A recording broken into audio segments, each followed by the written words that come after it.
Imagine a Rip Van Winkle in the year 1990, or a time traveler who can go forward in time or back.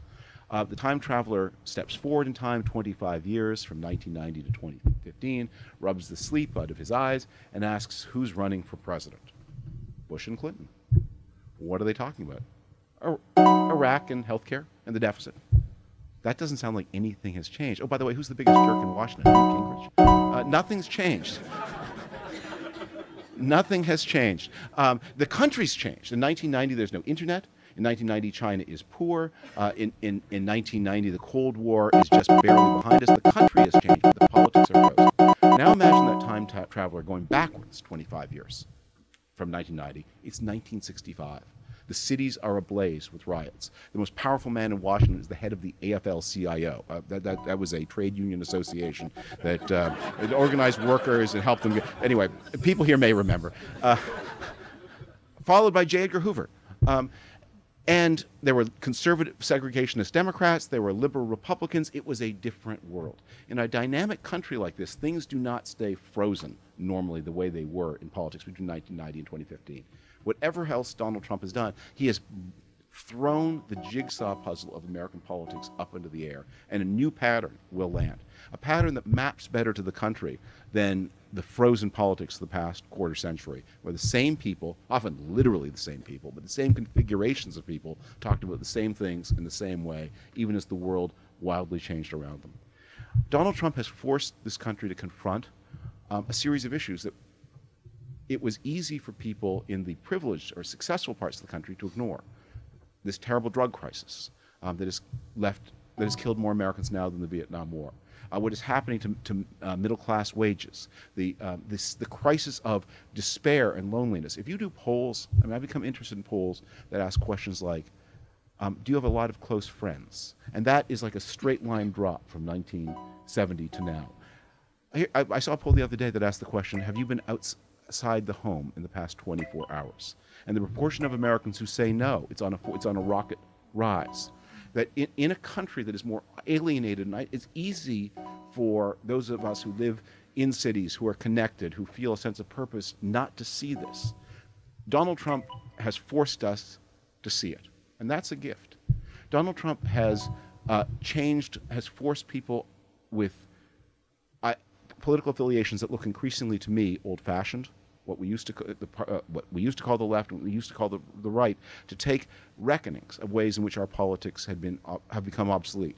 I venture that in a place like this, if I were speaking 4 years ago, I would have encountered a lot of resistance, and maybe more, if I had said that people like Julian Assange and Edward Snowden are not heroes. Today, people understand what they were doing and who they were doing it for. And they understand that threats to your country come not only in the form of rockets and tanks, but also in the forms of subversion and espionage and these new kinds of cyber attack, and that those who stand on the frontiers of the country to guard it against these clandestine attacks are defending you just as much as soldiers, sailors, and Marines are defending you. And we have seen, I think, an awakening on the liberal side of the spectrum of an awareness of the importance of this form of national defense.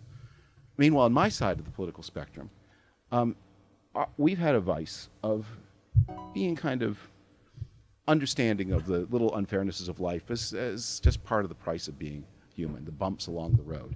But Donald Trump has taken all of those casual cruelties and the casual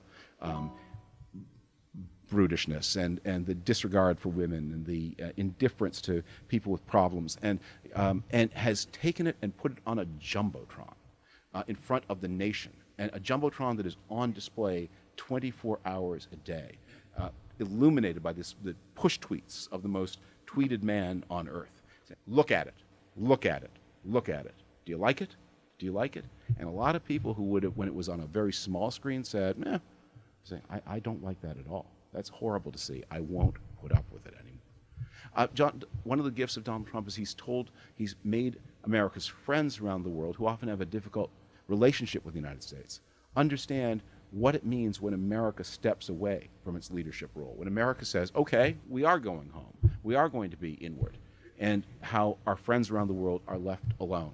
What a terrible time to be a citizen of South Korea. What a terrible time to be a citizen of Estonia.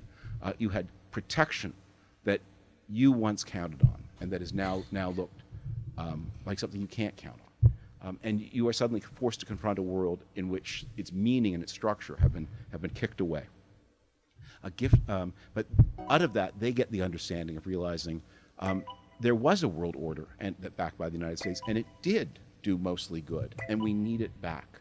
And maybe if we can get through this passage together, that we and the Americans together can build something new in which the United States finds again a constructive role for itself as the undergirder of this world order.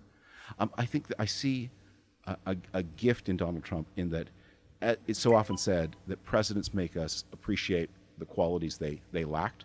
Barack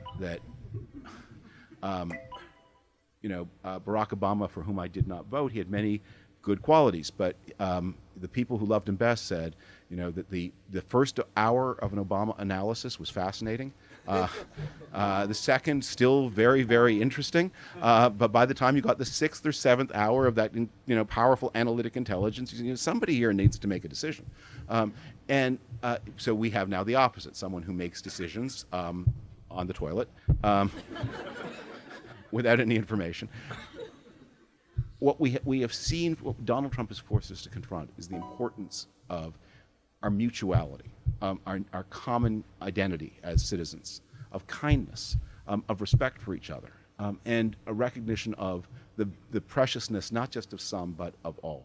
One of the reasons I think I've called this book "The Corruption of the American Republic" is because so many people are implicated in what has gone wrong, not just Republican members of Congress, but so many more.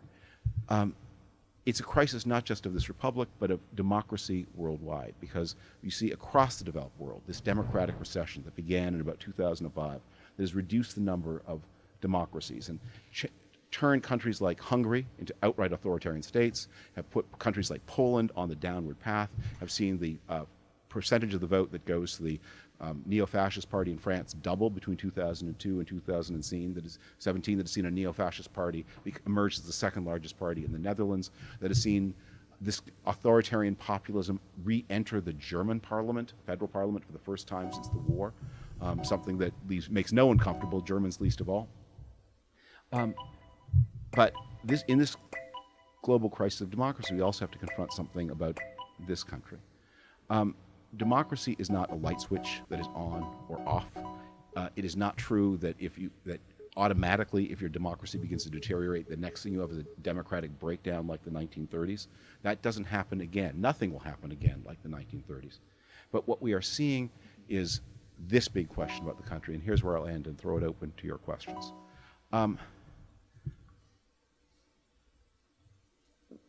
This country is changing very fast in a way that has left many people stranded. It is becoming more ethnically different at a time when relations between groups are more contested. We have seen a breakdown in relationships between men and women. If you look at people under 30, not only are fewer of them married or living with a person of the opposite sex than ever before in the history of numbers, or recorded numbers, but if you ask the question, have you had a sexual relationship with somebody in the past 3 months, that too is at the lowest point since before the sexual revolution began. That we have this crisis of aloneness in America. I talk about that in the book. But people are responding to this. There's some people, some of our fellow citizens, are responding to it by redefining what it means to be American in a way that it excludes a third of the country. And they're creating a new concept of democracy, where what matters is not, do you have a majority of the vote, do you have a majority of the nation, but do you have a majority of that part of the nation whose grandparents belong to the American ethnic majority.